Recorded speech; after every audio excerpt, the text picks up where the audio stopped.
Assalamualaikum warahmatullahi wabarakatuh. Alhamdulillahirabbil alamin. Wassalatu wassalamu ala asyrafil anbiya'i wal mursalin. Sayyidina wa maulana Muhammad, imamil mufassirin wa qaidil muhaddithin, hujjatil fuqaha wa qudwatil awliya, wa ala alihi wa ashabihi at-tayyibin at-tahirin, wa ba'd. Ma'asyiral muslimin rahimakumullah, bersyukur kepada Allah, selawat dan salam kepada junjungan alam Nabi besar Muhammad sallallahu alaihi wasallam, kepada al dan sahabat sekalian, pada para ulama baik yang mutaqaddimin maupun yang mutaakhirin. Mudah-mudahan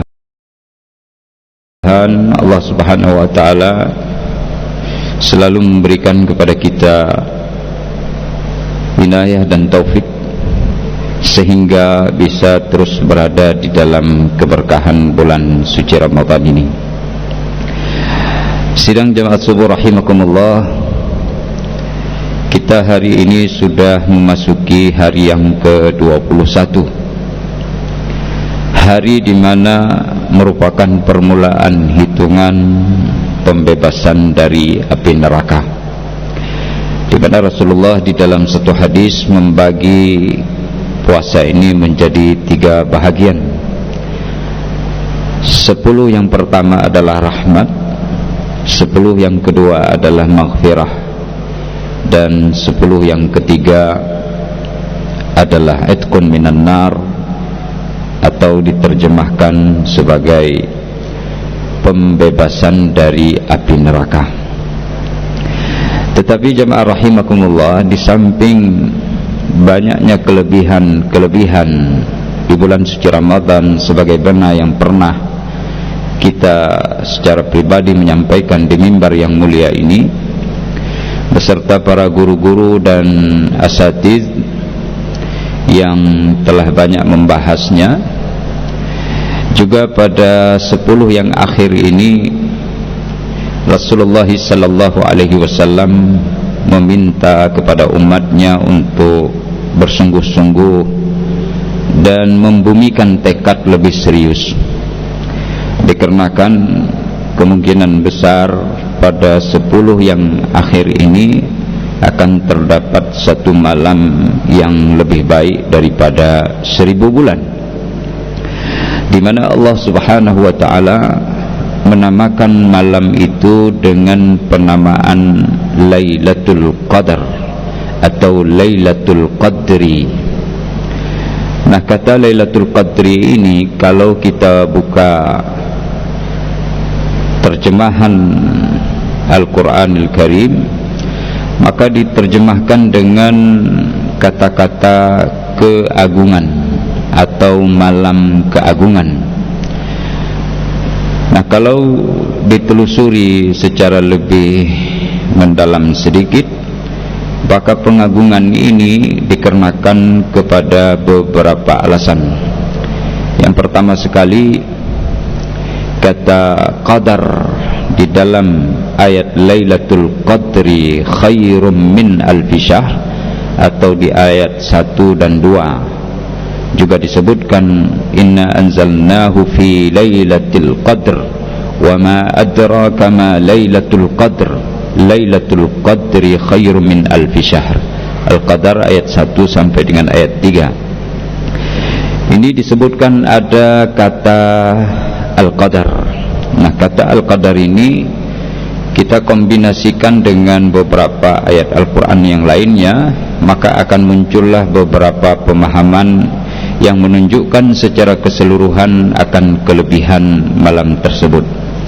Yang pertama sekali, di dalam surat Az-Zumar misalnya, Allah Subhanahu wa taala menyebutkan wa ma qadarullaha haqqa qadrih wal ardu jami'an qabdatuhu yaumal qiyamah was samawati matwiyatun biyaminih subhanahu wa ta'ala amma yusyrikun wa ma qadarullaha haqqa qadari, dan mereka tidak mengagungkan Allah dengan pengagungan yang sesungguhnya atau dengan pengagungan yang seharusnya atau dengan pengagungan yang semestinya.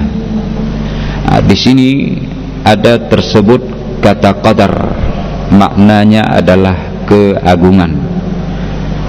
Mereka, yaitu manusia, tidak memberikan pengagungan kepada Allah dengan pengagungan yang sesungguhnya. Padahal kata Allah, bumi dan segala isinya berada di dalam genggamannya pada hari kiamat, dan langit digunung dengan tangan kanannya, maksudnya dengan kekuatan yang sangat hebat, yang sangat dahsyat. Maha suci Allah, lagi maha tinggi Dia dari apa yang mereka persekutukan. Jadi manusia, terutama orang kafir ini, tidak memberikan pengagungan kepada Allah. Allah sebutkan bahwa hak Allah untuk diagungkan, dan itu adalah kewajiban bagi manusia, bagi semesta raya. Tetapi hak ini tidak diperoleh oleh Allah dengan sesungguhnya.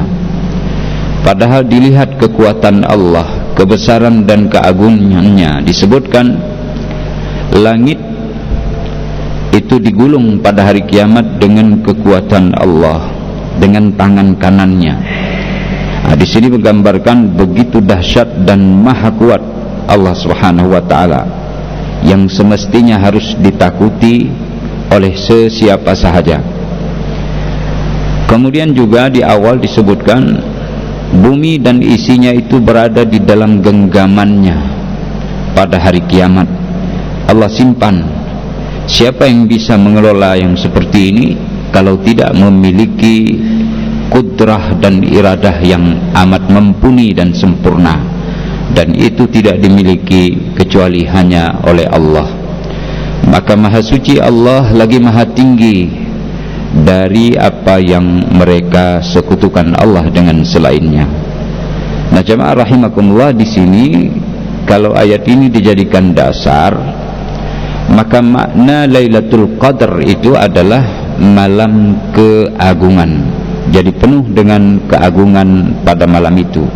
Dia harus diberikan penghargaan oleh manusia dengan amal ibadah yang Allah dan Rasulnya mintakan kepada manusia untuk mengagungkan malam itu. Karena Allah memang telah mengagungkannya. Terutama sekali malam itu diagungkan dengan kelebihan-kelebihannya. Di samping juga nanti akan didapati pada ayat yang lain, penurunan Al-Quran juga dipilih dari Lauh Mahfuz ke Baitul Izzah di langit dunia pada malam tersebut. Sedang jemaah rahimakumullah, kemudian juga diturunkan kepada Rasulullah pada 17 Ramadan juga surat Al-Alaq 1 sampai dengan 5 pada malam Qadar menurut sebagian para ulama. Di sini jelaslah bahwa malam Qadar adalah malam keagungan. Yang kedua, jamaah rahimakumullah, makna kata qadar ini artinya adalah sempit. Kenapa makna qadar sempit? Kalau tadi agung terkesan luasnya yang sangat luar biasa. Tapi ketika disebut qadar dengan makna sempit, ini juga berdasarkan dari ayat Al-Quran, di mana Allah Subhanahu wa taala di dalam surat At-Talaq berfirman,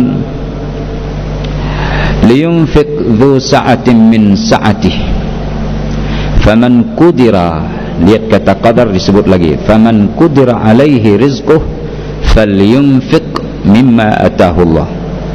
Hendaklah orang-orang yang memiliki kelapangan memberikan infak atau nafkah sebatas kelapangan dia, Dan bagi yang dipersempit rizkinya, faman qudira alaihi rizquhu, dan barang siapa yang dipersempit akan rizkinya, maka hendaklah dia memberikan infak sebatas yang dia miliki. Falyunfiq mimma atahullah.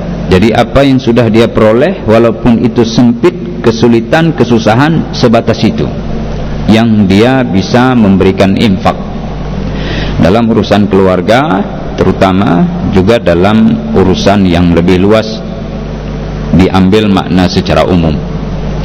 Sidang jamaah rahimakumullah, di sini korelasinya dengan malam qadar. Kenapa malam qadar itu menjadi malam yang sempit? Ini dikarenakan karena para malaikat memenuhi bumi Allah dan bumi menjadi sempit, sehingga tidak ada celah di bumi satu jengkal pun kecuali dipenuhi oleh para malaikat. Makanya disebutkan malam qadar ini malam yang dipenuhi dengan para malaikat.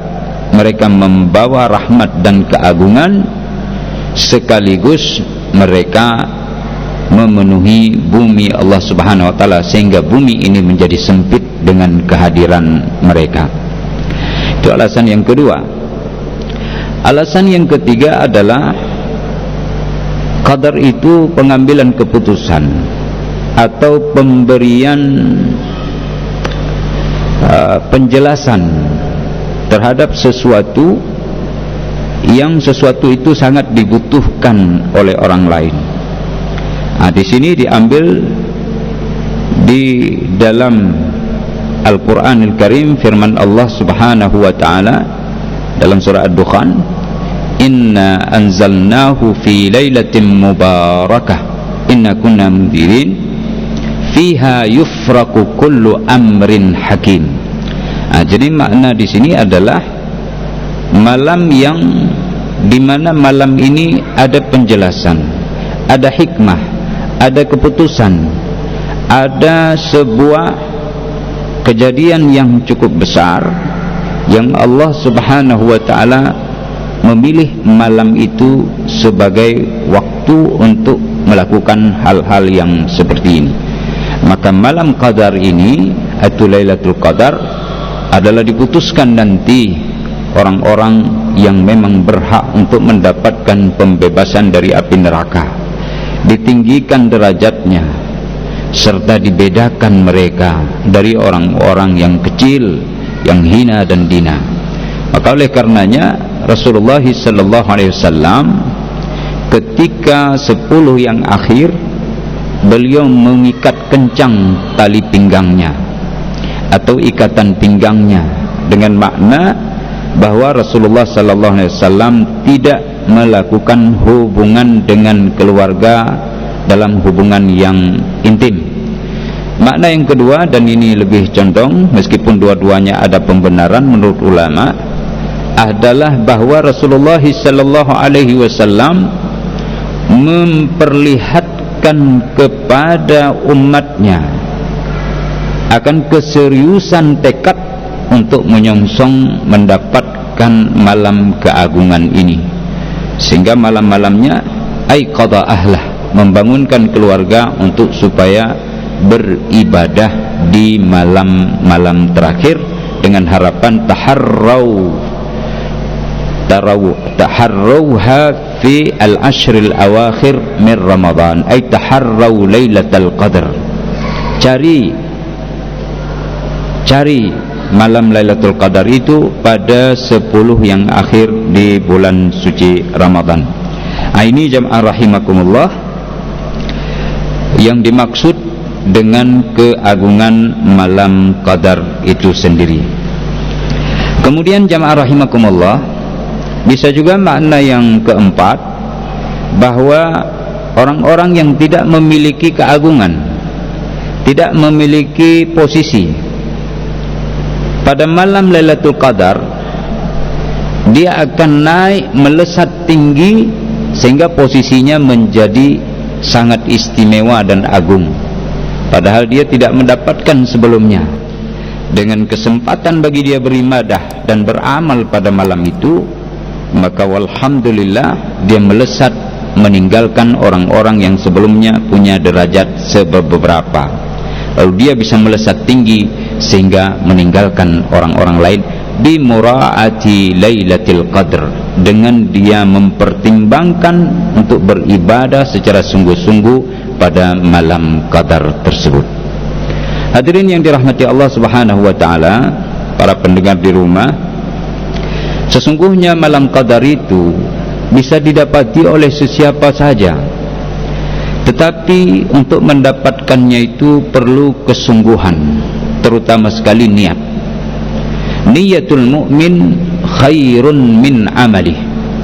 Niat seorang yang beriman itu lebih baik dibandingkan dengan amalnya. Kata ulama, niat seorang mukmin itu lebih didahulukan dan lebih terdahulu posisinya dibandingkan dengan amalnya. Artinya bagaimana? Artinya bahwa orang-orang yang ingin beramal dengan suatu amal, maka hendaklah dia berniat terlebih dahulu. Maka dari sekarang kita pasang niat itu, ya Allah, saya akan bangun, akan berdiri untuk beribadah pada malam Lailatul Qadar. Dan ini dilakukan sebelum malam Qadar. Niat itu sudah kita hadirkan terpatri di dalam jiwa kita. Kalau ini sudah ada, meskipun kita nanti tidak sempat beribadah di malam Lailatul Qadar, Allah sudah catat niat kita itu. Sehingga kelak kemudian hari ketika kita buka catatan amal kita, kita sudah mendapatkan pahala terhadap niat itu, dengan syarat bahwa niat itu sungguh-sungguh, bukan untuk main-main.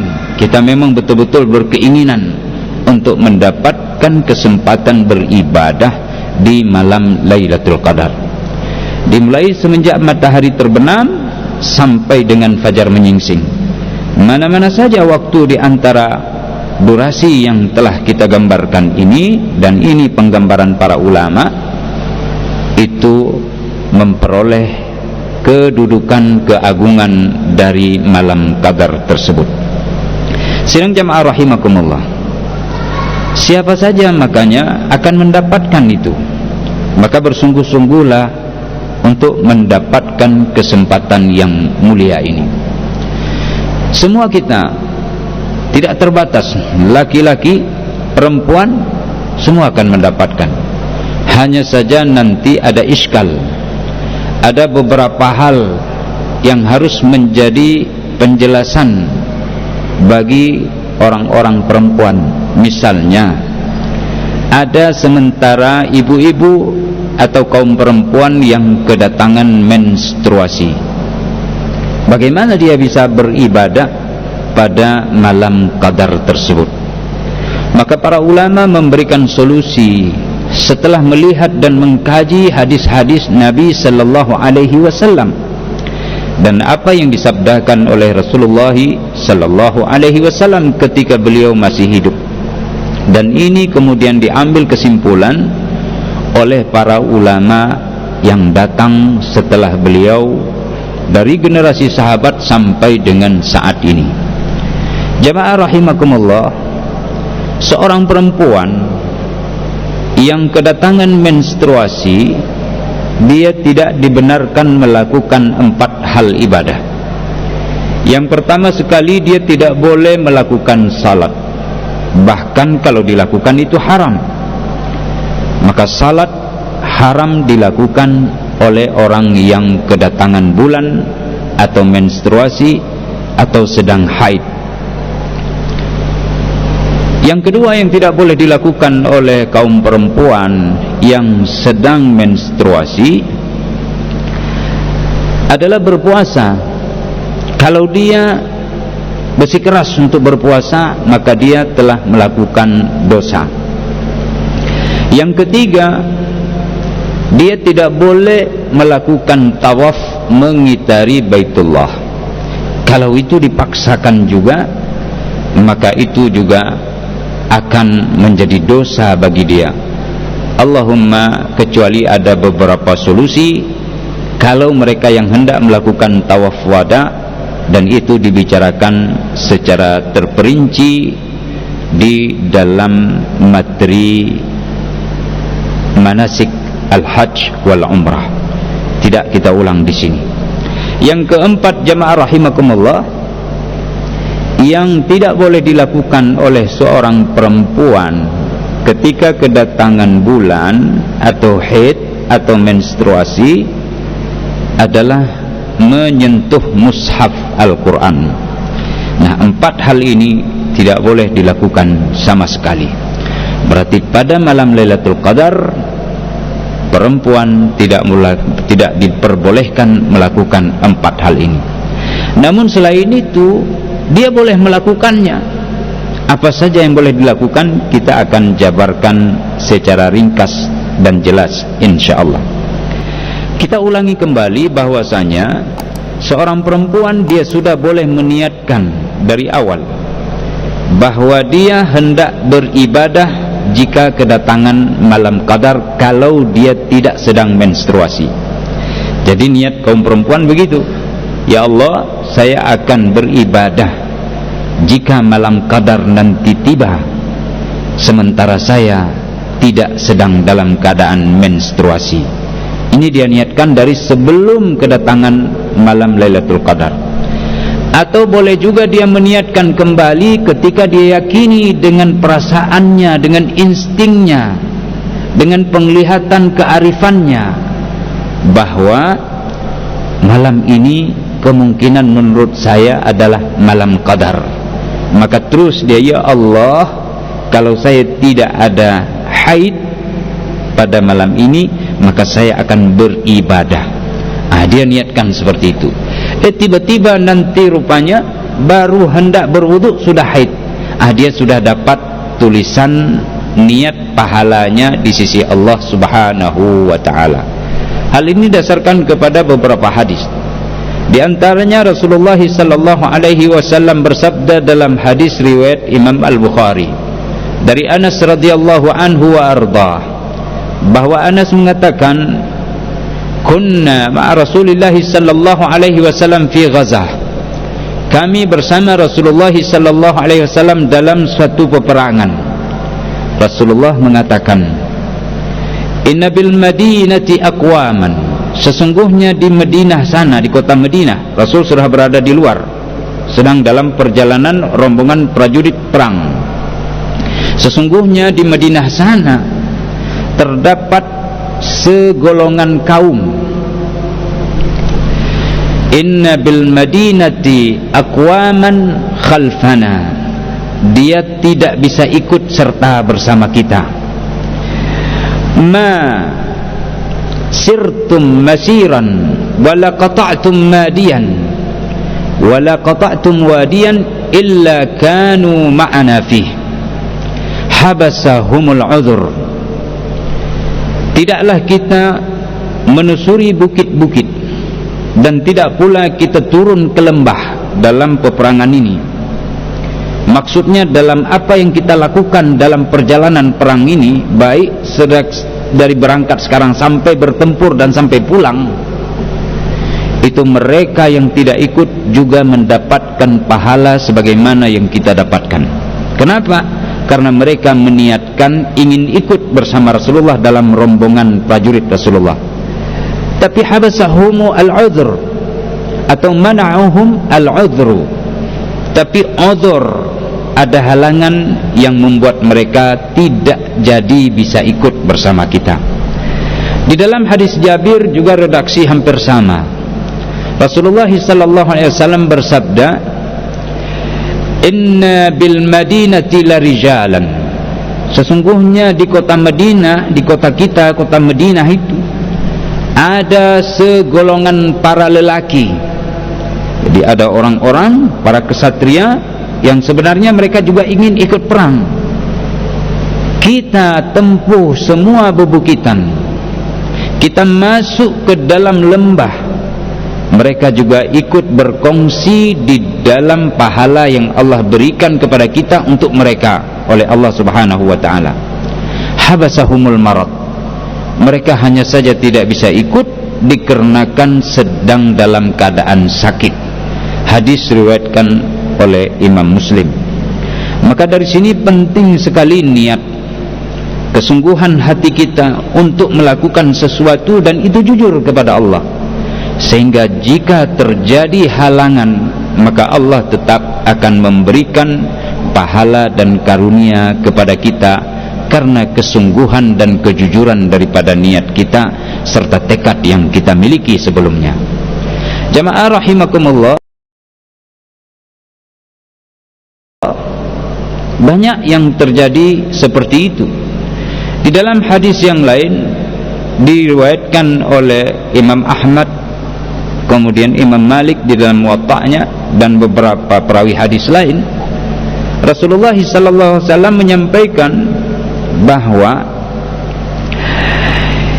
idza nawa ahadun ila firashi, kalau seseorang hendak tidur lalu dia meniatkan untuk bangun di tengah malam melaksanakan salat malam atau tahajud, faghalabathu ainuh, tetapi dia kemudian terlelap tidurnya pules betul, hatta yusbiha, sehingga sampai waktu subuh atau pagi, maka faqad kutibalah, maka pahalanya sungguh telah ditulis oleh Allah Subhanahu wa taala. Nah, dia niat, tapi niatnya bukan main-main, betul-betul dia ingin bangun nanti tengah malam. Nah, berdasarkan hadis ini dan yang tadi, maka para ulama membicarakan pentingnya niat seseorang termasuk ketika hendak melaksanakan ibadah menanti kedatangan malam Lailatul Qadar, juga dalam hal-hal yang lain. Maka seorang perempuan hendaklah dia meniatkan dari sekarang, jika nanti malam Qadar tiba, ya Allah, aku akan bangun untuk melaksanakan ibadah di malam tersebut. Itu sebelum malam Lailatul Qadar. Dan ketika perasaannya mengatakan, duhai malam ini, rasa-rasanya ada kearifan, ada kesyahduan yang kurasa mungkin ini adalah malam Qadar, maka kembali dia meniatkan dalam hatinya, ya Allah, aku ingin bangun untuk semalaman ini. Rupa-rupanya dia kemudian kedatangan bulan atau udzur sehingga tidak bisa melakukan ibadah. Allah telah catat pahala daripada niatnya. Jamaah rahimakumullah, selain daripada itu, yang 4 hal yang tidak boleh dilakukan oleh kaum perempuan saat menstruasi, ada beberapa hal yang banyak sekali bisa dilakukan oleh seorang perempuan pada malam Qadar meskipun dalam posisi dia sedang kedatangan bulan atau menstruasi. Di antaranya, hendaklah dia banyak beristighfar dengan mengucapkan astaghfirullah, astaghfirullah, astaghfirullah. Duduk bangun jalan, duduk bangun jalan, duduk bangun jalan. Urusan di dapur sebentar-sebentar astaghfirullah. Kalau sebentar-sebentar bosan, astaghfirullah, ucapkan, ya Allah ampuni daku, ya Allah maafkan daku. Ini ucapan-ucapan seperti itu akan memiliki nilai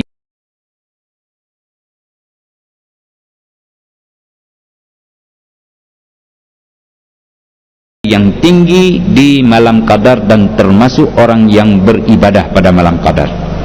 Yang kedua, jamaah rahimakumullah, dia harus banyak berzikir, mulai dari mengucap paling kecil Allah, Allah, ataupun la ilaha illallah, ataupun bertasbih, bertahmid, kemudian bertakbir, bahkan kalimat-kalimat thayyibah selain dari kalimat-kalimat tersebut. Dia bisa mengucapkan subhanallah, walhamdulillah, wa la ilaha illallah, Allahu akbar, la hawla wa la quwwata illa billahil aliyil azim, subhanallah, subhanal azim, subhana al-quddus atau subuhun quddus, rabbuna wa rabbul malaikati wa ruh, dan lain-lainnya. Ini dia ucapkan, dia seling-selingi, astaghfirullah, subhanallah, astaghfirullah, alhamdulillah. ini dia tergolong ke dalam orang-orang yang melakukan ibadah di malam Lailatul Qadar. Yang ketiga, jamaah rahimakumullah, banyak-banyaklah dia berdoa, ya Allah berikan kebajikan kepada kami dunia dan akhirat. Ya Allah berikan kebajikan kepada keluarga kami dunia dan akhirat. Ya Allah berikan kepada kami dan anak-anak kami pertolongan-Mu. Kepada orang Islam dan para pemimpin Muslim, semua dia minta yang kebaikan di dalam doanya, selama tidak maksiat doa itu kepada Allah dan tidak memutuskan tali silaturahim, maka dia tergolong orang yang beribadah di malam Lailatul Qadar. Yang keempat, jamaah rahimakumullah, dia seorang perempuan yang sedang menstruasi boleh bersedekah. Banyak-banyaklah dia bersedekah, sehingga juga tergolong ke dalam orang yang beribadah di malam Lailatul Qadar. Yang kelima, seorang perempuan yang sedang menstruasi hendaklah dia itu membantu keluarganya mempersiapkan segala kebutuhan untuk ibadah di malam tersebut, sehingga orang itu sebagaimana tadi di dalam peperangan tidak ikut tapi juga mendapatkan pahala. Apalagi di banyak hadis Rasulullah memberikan gambaran bahwa seorang ibu yang membantu anak-anaknya juga memperoleh pahala dari amal yang dilakukan oleh anak-anaknya dengan sebab bantuan itu. Juga istri yang membantu suaminya yang berangkat ke masjid, istri cuma di rumah tapi persiapannya dibantu oleh sang istri mendapatkan pahala penuh tanpa kurang dari apa yang didapat oleh seorang suami. Maka dia termasuk orang yang beribadah di malam Lailatul Qadar. Yang keenam, jamaah rahimakumullah, berdakwahlah di rumah sendiri, dalam karangan keluarga sendiri, dakwah. Bangunkan suami, abang, suamiku, bangun, ayah, bangun, malam ini malam Qadar, ayo banyak-banyaklah. Paling tidak sang suami mengucap sekali astagfirullah, bertahmid, bertakbir, bertasbih 2-3 kali, istri sudah berusaha untuk berdakwah. Begitu juga terhadap anak-anaknya. Bagi wanita yang belum menikah, dia bisa membantu kedua orang tuanya, membantu adik dan abang-abang serta kakaknya. Segala hal yang perlu dipersiapkan dia bantu dengan ikhlas untuk mendapatkan pahala beribadah di malam Lailatul Qadar, sebagai aplikasi dari keinginan niat sebelumnya yang pernah disampaikan kepada Allah, tapi kemudian tidak bisa melaksanakan 4 bentuk ibadah yang di awal kita sebutkan diharamkan bagi orang yang menstruasi. Oleh karena itu, jamaah rahimakumullah, kita semua memungkinkan untuk beribadah. Antar makanan kepada orang lain juga bahagian daripada ibadah. Sambung silaturahim antar sesama juga merupakan ibadah. Maka seorang perempuan tidak ada cara untuk menyatakan dirinya sedang menstruasi tidak memungkinkan melakukan ibadah, atau merasa khawatir ataupun berputus asa dari mendapatkan malam Lailatul Qadar. Sungguh jamaah rahimakumullah, Rasulullah sallallahu alaihi wasallam bersabda, innallaha yudkhilu al-jannata thalathatan bis-sahmil wahid. Sesungguhnya Allah, kata Rasulullah, memasukkan 3 personil ke dalam surga dengan sebab hanya sebiji panah. Sebiji anak panah itu dimasukkan 3 orang. Siapa saja? Rasulullah menyebutkan, pertama, orang yang membuatnya, karena dia membuatnya mengharapkan pahala dari Allah. Yang kedua, orang yang menjualnya. Yang ketiga adalah orang yang melemparkan anak panah itu di dalam peperangan atau dalam kebutuhan atau keperluan yang dibolehkan oleh syariat.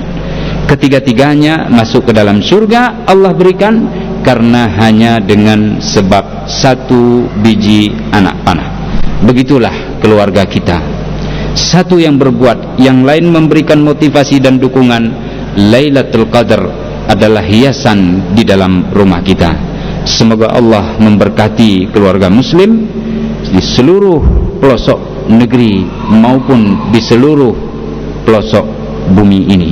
Hadanallahu wa iyyakum. Subhanakallahumma wa bihamdika asyhadu an la ilaha illa anta astaghfiruka wa atubu ilaik. Assalamualaikum warahmatullahi wabarakatuh.